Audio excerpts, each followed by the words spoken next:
I'm actually ready to go when you got here. Got Coach Dixon with us here, getting ready to play in the championship game of the Edinburgh Holiday Tournament against Hagerstown. Coach, good evening. Good evening. It's awful nice when you say championship. That's a nice word to say. You've said it for 2 years. That's what it's all about. Putting yourself in a position to do that. That's it, and that's all you can do. And when you get to that opportunity, it depends on certain plays. We'll see certain plays are going to determine this game. We always call them 50-50 plays, and those 50-50 plays maybe be a hustle, a rebound, hitting a shot when you needed to, or making a shot to, extend the lead, or making a shot to tie. So we'll see how that goes. That's what this game's going to be about, is 50-50 plays. And how are the kids physically after playing those 2 games yesterday? We got some bumps and bruises. Yeah. We have a lot of thigh stuff, knees, those sort of things. But, they came out. They looked well for being, after 2 games in a day, short time of 2 games in a day. They looked pretty well. We didn't come in until about 4:30 today. So we did a little shoot around for about a half an hour, 45 minutes. And then we came on down to see, because, we're going to play both these teams that are playing right now. Yeah. We're going to play them again later on. So it was like, well, we'll just come and see what's going to happen, in this game. Yeah. Yeah, and another team that played in the tournament, Medora, that you're going to play next week. Next week, yeah. Next Friday. Yeah, we play them next Saturday at their place. Right. So, that's a good trip in a sense. It's not too bad, but, it's a good trip. So tell us a little bit about the team you're going to play against tonight. Well, they are super aggressive on defense. They will get after us super quickly, and they put their hands down. They try to get the ball. When we try to make mistakes dribbling-wise, we have to be super strong with the ball, and Matt has to keep the ball high because we definitely have a height advantage. Mm-hmm. Same kind of game as Edinburgh. We have the height advantage, but if we bring it down, they'll take it. They'll absolutely take it. Yeah. They have that grit, that determination. The number 23 just puts his head down and just goes. He's one of those very aggressive kind of kids to the rim. So we'll see how that plays in a factor for us. It's one of those games. It's different because it's championship atmosphere in a sense. Yeah. So the determination's there. Yeah, and for a lot of these kids, first time they've been in that position in a while. Yeah. And I know they might. I don't even know if they've done it in another sport. Here right. at our school. I don't even know that. And, with it, football's come close certain times, but, I don't know if we've ever been with this group of kids. Not my time around. And I can't remember. I know I've only been here second year, but I can't remember these kids being in that kind of situation. Yeah. Any sport. Track is about the only one. Yeah. Nick has done that, and then Nathan's been there as well. But they said they've never, in a sense, have won a championship. They've qualified to go on to the regional. I know they've won a conference title before, right. and I don't know if individually they've won. But still, you never know. That's right. why you play the game. You have to find out. Now, speaking about Nick, he took a pretty hard little fall there last night, banged his knee up a little bit. Is he doing okay from that? You've seen him all year. You saw him last year. So yeah. he'll be good. Yeah. Because that's all he seems like he does. He always gets hurt. He always falls. And he was shooting free throws towards the end of that game, and he couldn't even see.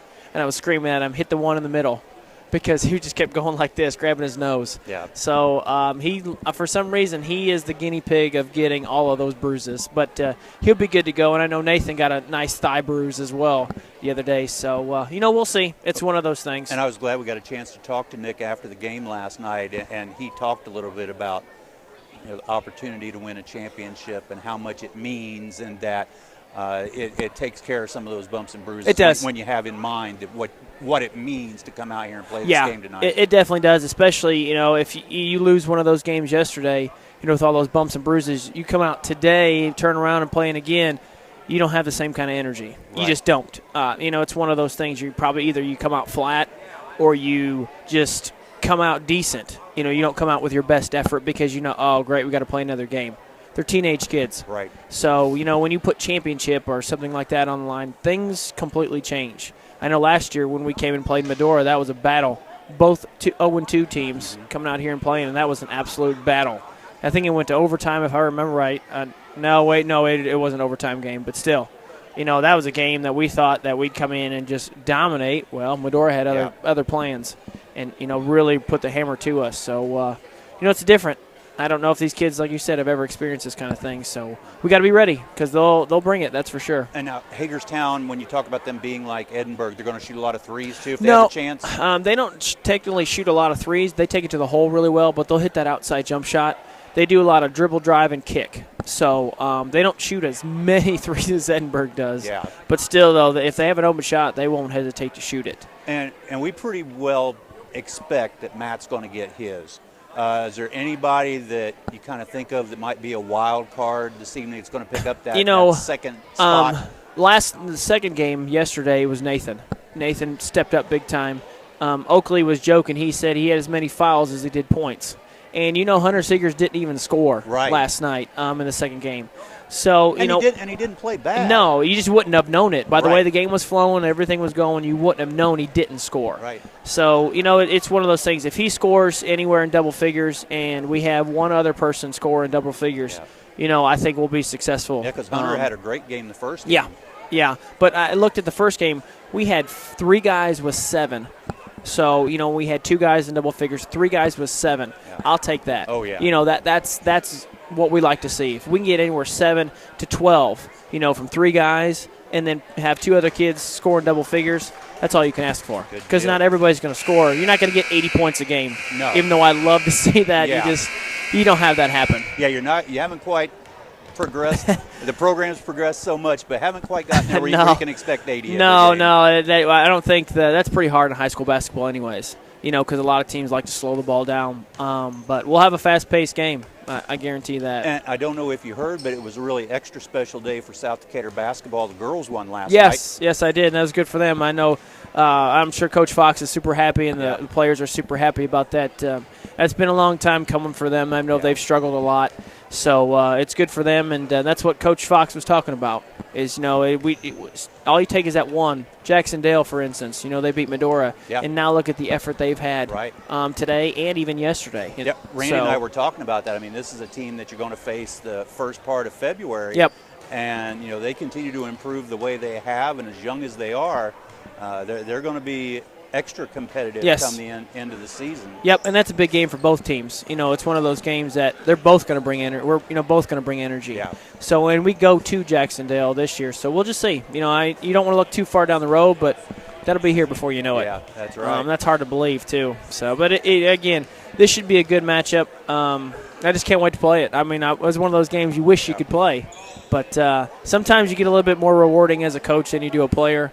But I'd still rather be a player than a coach any day. Oh, yeah. Yeah, that's never in doubt. You can tell that drive is there. It's always going to be there for you. Oh, yeah. It definitely will be. I think as long as I live. I know my dad still does it. He wants to be out there and play. But, there's a point in time when you realize it's like, well, that's it.